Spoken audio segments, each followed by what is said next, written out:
NASCAR fans are obsessed with the late 90s and early 2000s. We watch old races on YouTube and replay NASCAR Thunder games, immersing ourselves once again in the flashy, multicolored nostalgia of the Budweiser 8 and the Home Depot 20. But hiding in those old PS2 games and standard definition broadcasts is an iconic car we collectively forgot, the Caterpillar number 22 of Bill Davis Racing. But what happened? How did this one obscure little outfit jumpstart the careers of four different NASCAR legends? How did Bill Davis Racing go from a multi-car factory squad to an independent field filler in just 2 years? What made them shut down just 7 years after winning the Daytona 500 and weeks after winning a championship? And why the hell did they keep getting sued? On this first series of NASCAR Chat, the story of Bill Davis Racing, the weirdest mainstream NASCAR team.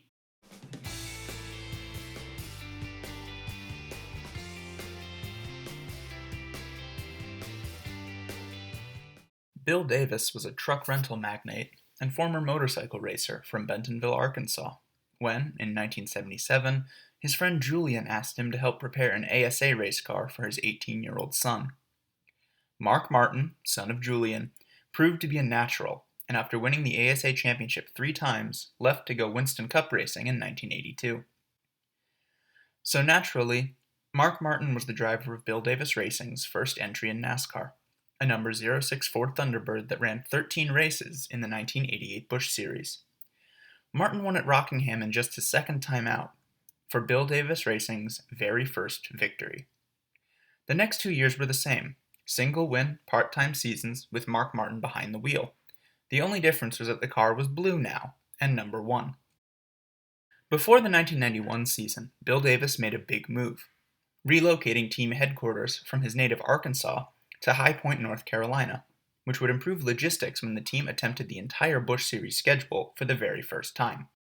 Behind the wheel, that first full year, would be Ford's new development driver, a hotshot dirt tracker from Indiana by the name of Jeff Gordon.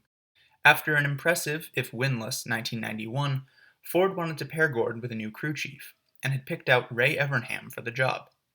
Initially, Bill Davis disapproved, but Ford offered to pay Evernham's salary, and so Davis capitulated. Say what you will, the man had a knack for stumbling backwards into Hall of Fame talent. Together, Gordon and Evernham's Baby Ruth team led over 1,000 laps, won 3 races and 11 pole positions, and finished 4th in the standings. Davis was planning to take Gordon and Evernham into the Winston Cup in '93, but Rick Hendrick hired both of them right out from under his nose. Gordon and Evernham would go on to dominate the decade in the Hendrick number 24. Still committed to a Winston Cup program, and still determined to Forrest Gump his way through 90s NASCAR, Bill Davis had to pick his second choice, Bobby Labonte. In his 2 years driving the Maxwell House number 22, Labonte scored only the occasional strong finish.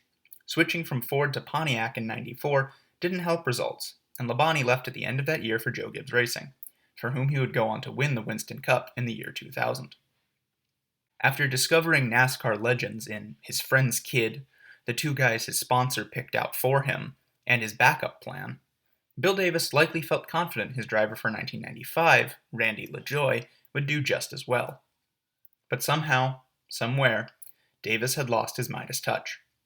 With the MBNA team 30th in points after 12 races, LaJoie was let go, and his replacement, Jimmy Hensley, did even worse. Though Wally Dallenbach would put in a valiant effort at Watkins Glen that year, barely finishing second to Mark Martin, it would take South Boston, Virginia's Ward Burton to really turn fortunes around. He finished top 5 in just his second start with the car at Darlington, and in the third-to-last race of 1995, the AC Delco 400 at Rockingham, everything came together. So it comes down to a shootout, a competition caution to correct an errant penalty, and folks, it's going to turn out okay. Ward Burton with a long jump on the field. White flag for the young driver from South Boston, Virginia. 33 years old in the MBNA Pontiac. Rusty Wallace in second. Earnhardt and Sterling Marlin got together in turn 2. They're okay. Off turn 4. For Bill and Gail Davis, for Chris Hussey, that MBNA Pontiac team, Ward Burton scores his first Winston Cup win. I'm going to quote William Shakespeare, all's well that ends well. Man, I tell you, it was tough there for a while. I mean, I don't know, I guess it ended up all right. I mean, I don't know if everybody else agrees, but I do. Real proud of Ward Burton, all these guys, Chris Hussey, real proud of them. They did a real great job. Chris, a great crew chief. Ward Burton, what can you say? I think he's going to be as tough as anybody in the garage, and they've got a great future together. By the turn of the millennium, Bill Davis Racing was a Winston Cup team on the rise. The recipe gained two crucial ingredients in 1999, when Tommy Baldwin Jr. became the crew chief, and Caterpillar came on to sponsor the number 22. In the new black and yellow Pontiac, Ward Burton finished the season 9th in Winston Cup standings, highlighted by 3 second-place finishes, runner-up on all 3 occasions to Jeff Burton, his little brother. In February of 2000, Bill Davis joined Richard Petty and Ray Evernham in announcing the return of Dodge to Winston Cup racing, agreeing to field the new Dodge Intrepid the following season. Though on track, the 2000 Pontiacs were anything but lame ducks. Though the new second team, the Amoco number 93 driven by sprint car star turned Winston Cup rookie Dave Blaney, took a while to get up to speed, Ward Burton was strong the whole year through, finishing top 10 in more than half of the season's 34 races. Burton scored both his and Bill Davis's second Winston Cup win in the spring race at Darlington, where he led a dominant 188 laps on his way to victory in the Mall.com 400. As planned, the Bill Davis Winston Cup team switched to Dodge Intrepids in 2001, but because Dodge wasn't supporting Busch Series teams, Davis would continue to field Pontiacs in the lower division for development driver Scott Wimmer, who had stunned the NASCAR world by leading laps in the 2000 Winston Cup finale in a car he was supposed to race in ARCA. The Winston Cup Dodges ran well immediately. Although Burton slipped to 14th in year-end standings, Blaney improved to 22nd, even leading 70 laps in the March race at Atlanta before a wheel flew off, costing him victory. But once again, the highlight of the year came at Darlington.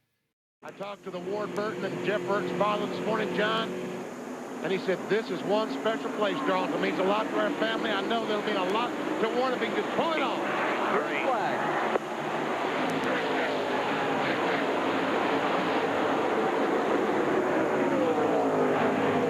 Labonte looking low. Looking inside. Clear. Ward shuts him off. And it cost Bobby a lot of ground. And Bobby Labonte's got to be a little bit defensive right now to try to keep the 12 car of Jeremy Mayfield behind him. Free to go, be smooth. Ricky Rudd on Jeff Gordon. That's 4th spot. Jeff does not want to give it up. And we see Jeremy Mayfield taking over the 2nd spot. And Jeff didn't give it up. Here comes Junior on the inside of the 28 car of Ricky Rudd. There's Bill Elliott with those fresh tires right on the back of Junior. Oh, Jeremy Mayfield's in the fence. Off of turn 4. Brush the wall. You got a 12 And look car at the traffic jam behind him. And that leaves Ward Burton in the clear because, oh, man, big trouble in turn 1. Big wreck in 1. Keep coming. Ward Burton racing back to the caution flag and a win in the Southern 500. Dale Jr. is in the wreck. Dave Blaney was in the wreck. Most everybody else is driven away. It's Gordon racing Bobby Labonte for 2nd behind Ward Burton, who comes to the caution and white flags and wins the Southern 500. Burton's win in the Southern 500 was the first for a Dodge in that race since 1970, and was Bill Davis Racing's first crown jewel victory, though it would not be its last. The Davis team entered 2 cars in the 2002 Daytona 500, Ward Burton's Caterpillar 22, and a number 23 Dodge driven by Hut Strickland, who replaced Blaney in the 2nd full-time car. Many considered Burton a favorite heading into the race, after he'd led the most laps in the 2001 edition, and he was running top 5 in the closing stages when a crash between Sterling Marlin and Jeff Gordon damaged the right front fender of Marlin's number 40 Dodge. After Sterling was penalized for an illegal repair under the red flag when he must have thought nobody was watching, Ward Burton inherited the lead of the Great American Race with 5 laps to go, and he never looked back. Everyone on their feet at Daytona, some 170,000. As South Boston, Virginia's Ward Burton comes to the line. White flag, final lap. Here comes Dale Jarrett looking outside for third. Can't get it done. Whoa! He bounces off Mark Martin. Jarrett is crashing in the final lap.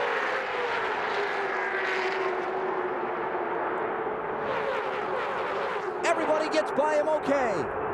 Elliott Sadler in the 21, the Wood Brothers car, left to try and chase Ward Burton to the checkered flag.